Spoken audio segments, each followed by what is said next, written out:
George Cottle is a mastermind. And he is the best I've ever worked with. I always feel safe, which is number one.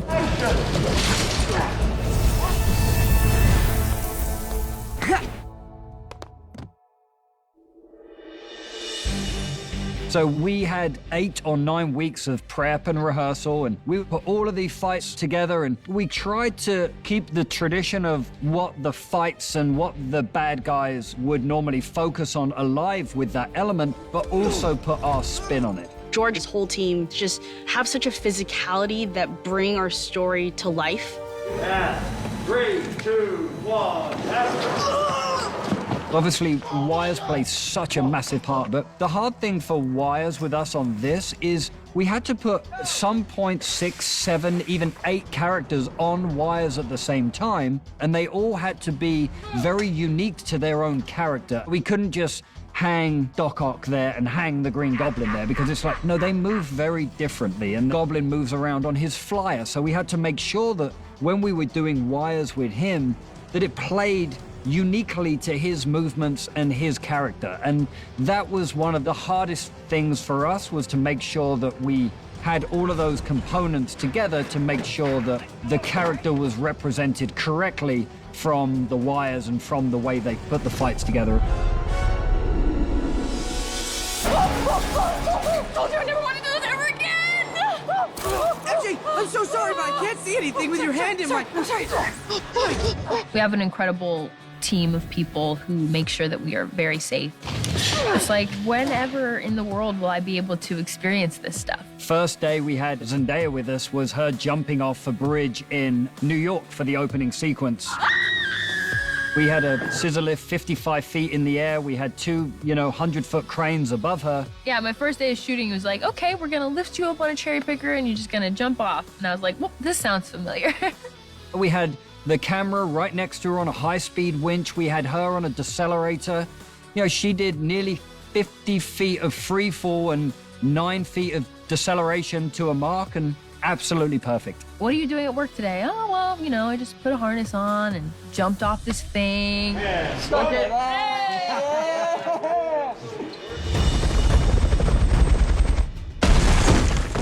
The fight in Happy's condo, we were all very excited about, because I think our main baseline was just, we're going to destroy this condo.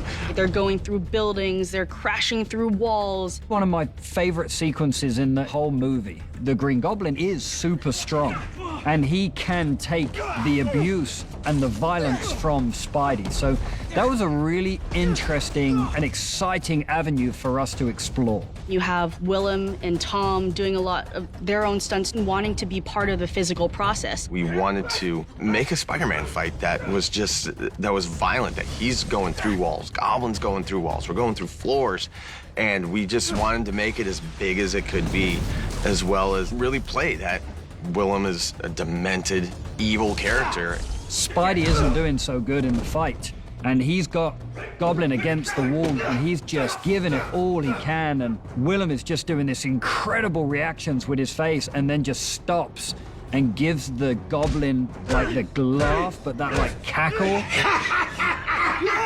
And everybody on set just stopped. It kind of made your hair stand on end. Whoa, that was so scary. All right, guys, focus up. You feel that? When you get to a third act battle in any film, you want it to be satisfying. It's a level of emotion, I think, that will rival the level of spectacle. When you have 5+ villains, 3+ heroes, MJ, Ned, and Doctor Strange in the mix, it's very, very big, and we're having fun with the setting of the Statue of Liberty. Spidey has, for so many years, been born, bred, raised in New York. For them to base the final battle around the Statue of Liberty was pretty incredible, really. It's at the Statue of Liberty. I mean, there's no way practically to do that, with a set, with the proper proportions. So we have to do it blue screen. That shot where we all land on the crown is one of the hardest Spider-Man landings I've ever done, because the crown was just so uneven, and in the Spider-Man suit you can't see anything, and I was really trying to land in the most iconic Spider-Man pose. Poor Peter. Too weak to send me home to die. At this point, Tom has got so much hatred, and so much of the fight had to be that raw aggression and that pure anger. But, you know, we also know that he has to hold his temper, or else that's going to be the one thing that's going to let him down. There was some really fantastic fight stuff, and Tom Holland just absolutely did a fantastic job. And Willem brought his A game.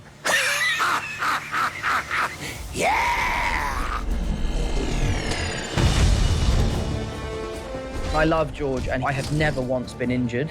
And that's a testament to his professionalism, his skill set, and also his team. I'm always very safe. I think when you add more practicality, you can show the audience that it's actually these people doing these stunts and all of this action. The more you can incorporate those real moments, I think it just sells it all so much more. I'm in such awe of everyone on that stunt team and our actors and their ability to pull it off.